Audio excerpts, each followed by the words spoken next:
Friends, trading facts YouTube channel స్వాగతం. ఇప్పటివరకు మన ఛానల్ సబ్స్క్రైబ్ చేసుకోకపోతే దయచేసి సబ్స్క్రైబ్ చేసుకోండి. ఇక మనం చెప్పేది బొంగు ఆఫ్ స్టాక్ మార్కెట్. ఈ కింగు అండ్ బొంగుగాడు, ఈ ఈ కింగ్ అనేటువంటిది ఒక ఊహాజనితమైనటువంటి పాత్ర మాత్రమే, ఎవరిని ఉద్దేశించినటువంటిది కాదు. ఇతను చేసింది ఏంటంటే దాదాపుగా పబ్లిక్ ప్రాపర్టీని 15 కోట్ల వరకు నష్టం కలిగించాడు. మాట్లాడితే మనం ఏదో ట్రోల్ చేస్తున్నాం కాదు, ఇది అవేర్నెస్ తీసుకుని ఫస్ట్ నుంచి చెప్తున్నా. ఇట్ ఈజ్ హైలీ, అతని యొక్క మాటలు హైలీ ఇంపాసిబుల్ అని చెప్తున్నా. ఆయన ఇండివిజువల్గా చేసుకొని సంపాదించుకుంటే ఎటువంటి ఇబ్బంది అనేటువంటిది లేదు.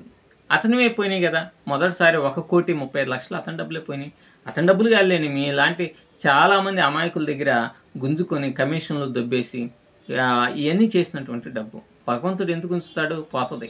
తర్వాత 35 లక్షల రూపాయలు పోయినాయి. అది మరలా నిన్న పాపం కొంతమందిని 5 లక్షలు 10 లక్షలు ఇన్వెస్ట్మెంట్ చేయండి అంటే ఎట్లా పడితే అట్లా ట్రేడ్ చేసేసి మొత్తం అందరి జీవితాలను గుల్లగొల్ల చేసినటువంటి వ్యక్తి ఇతను.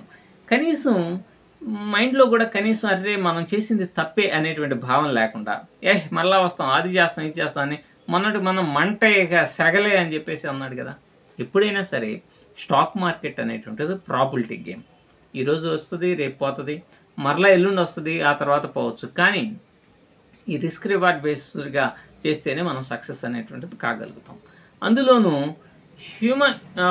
మనకి హ్యూమన్స్ చేసేటప్పుడు చాలా దీనికి గురవుతాం అనమాట, ఇన్ఫ్లుయెన్స్కి గురయ్యేటువంటి ప్రమాదం ఉంటుంది. సైకలాజికల్గా బ్యాలెన్స్ అనేటువంటిది చేయలేము.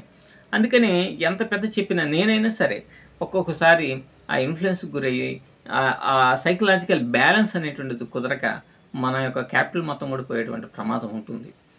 సో కాబట్టి మనం ఖచ్చితంగా ఒక రోబోటిక్గా చేయాలి ప్రాబిలిటీ గేమ్ని. అంటే ప్రాబిలిటీ అంటే మనం తెలుసు, ఒక రిస్క్ రివార్డ్ని పర్ఫెక్ట్గా మెయింటైన్ చేసుకుంటూ మనం గనక గేమ్ని రోబోటిక్గా ఒక రోబో ఎలా అయితే చేస్తుందో ఆ విధంగా కనుక చేయగలిగితే మనం ఖచ్చితంగా స్టాక్ మార్కెట్లో నిలబడగలగడానికి అవకాశం ఉంటుంది. కోట్ల సంగతి తర్వాత నిలబడటానికి అవకాశం ఉంటుంది. అందులోనే ఇండియన్ స్టాక్ మార్కెట్ అనేటువంటిది మధ్యతరగతి వాళ్ళకు వీళ్ళకు సంబంధించినటువంటిది కాదు. ఇది పెద్ద పెద్ద వాళ్ళకు దోచిపెట్టడానికి, అంటే మనలాంటి వాళ్ళ దగ్గర నుంచి దోచిపెట్టడానికి, అలాగే ఫారినర్స్కి దోచిపెట్టడానికి ఇక్కడ ఉన్నటువంటి మార్కెట్స్ అన్నీ కూడా ఉపయోగపడతాయేమో అని అనిపిస్తూ ఉంటుందన్నమాట. ఎందుకంటే సామాన్యుడు ఇంట్రాడే ట్రేడింగ్లో సంపాదించి గెయిన్ అవటం అనేటువంటిది హైలీ ఇంపాసిబుల్. అది చెప్తున్నాను కదా, ప్రాబిలిటీ గేమ్ రోబోటిక్గా కనుక చేయగలిగితేనే మనం దీంట్లో సక్సెస్ కాగలుగుతాం. కానీ మనోడు ఎలా పడితే అలా ట్రేడ్ చేసేసి ఒక్క రోజులోనే 35 లక్షలు పోగొట్టడం అంటే ఏంటి అంటే ఎంత రిస్క్, ఎంత రివార్డు. తెలుగు బ్రదర్స్ కూడా ఒకరోజు ఇట్లానే ₹1,00,00,000 పైన పోగొట్టుకొని వీడియో చేశారు కదా. సో కాబట్టి వీళ్ళకి రిస్క్ అండ్ రివార్డ్ అనేటువంటిది ఏమి ప్లానింగ్ అనేటువంటిది లేకుండా ఇట్లా జరుగుతుంది. ఒక 5 ఏళ్ళు 10 ఏళ్ళు అంటే ఫారెక్స్ మార్కెట్లో సహజం. ఒక స్పైక్ ఇచ్చిందంటే $100 ఎగిరిపోతాయి.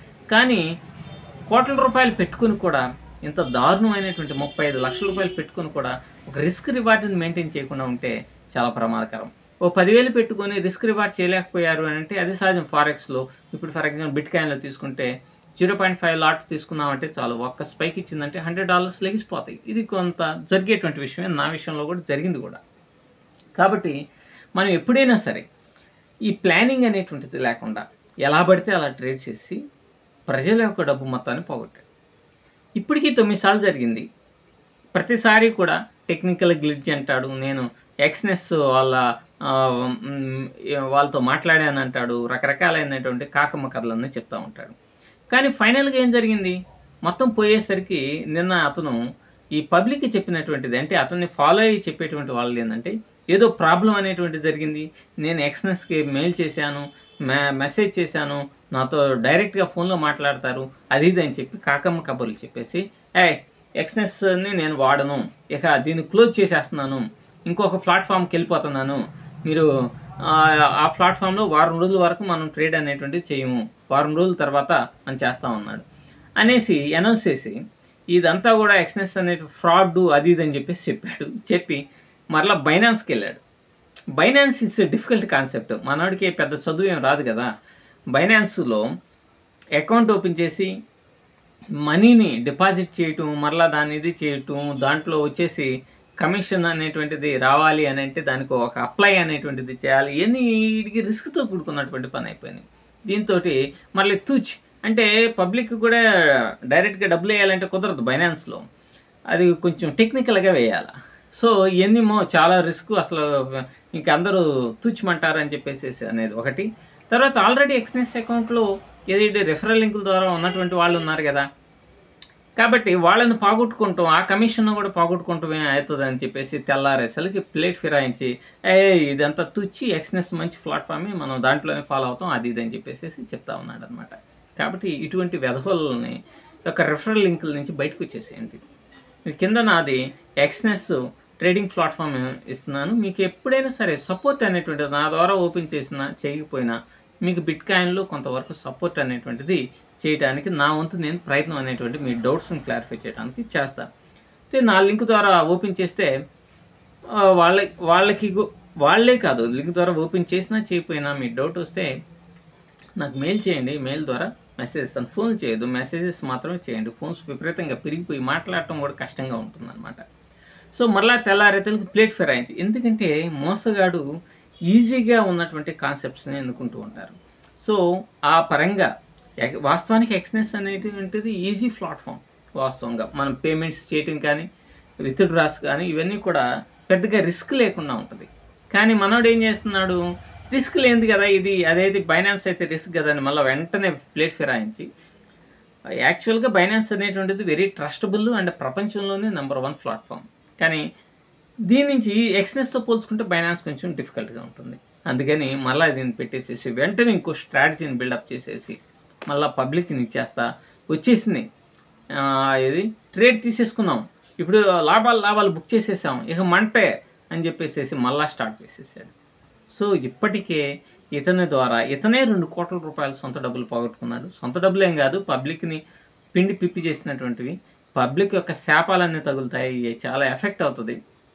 ఎప్పుడైనా సరే ఏదో కొంతవరకు మోసం చేయొచ్చు గానీ, విపరీతంగా మోసమే మన తత్వంలాగా పెట్టుకొని గనక ఈ విధంగా గనక చేస్తే భగవంతుడు క్షమించడు.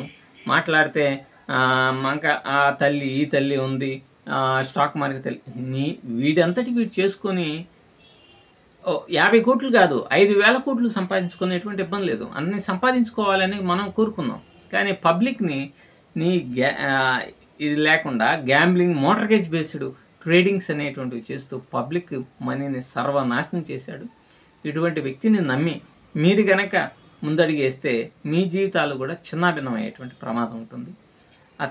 అతను ఫస్ట్ నుంచి సంవత్సరం నుంచి చేసేవన్నీ కూడా మోసాలే. ఈ మోసాలని ఇప్పటికైనా పబ్లిక్ గమనించాలి. గమనించి మీ అంతటి మీరు సబ్జెక్ట్‌ని నేర్చుకొని మీ అంతటి మీరు గ్రోత్ అవ్వటానికి ప్రయత్నం చేయండి. దానికి మాలాంటి వాళ్ళు కానీ యూట్యూబ్ ప్లాట్‌ఫామ్‌లో చాలా సబ్జెక్టు, కంటెంట్ ఇయన్నీ ఉన్నాయి.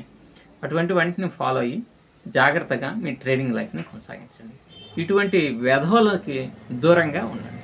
Thank you very much.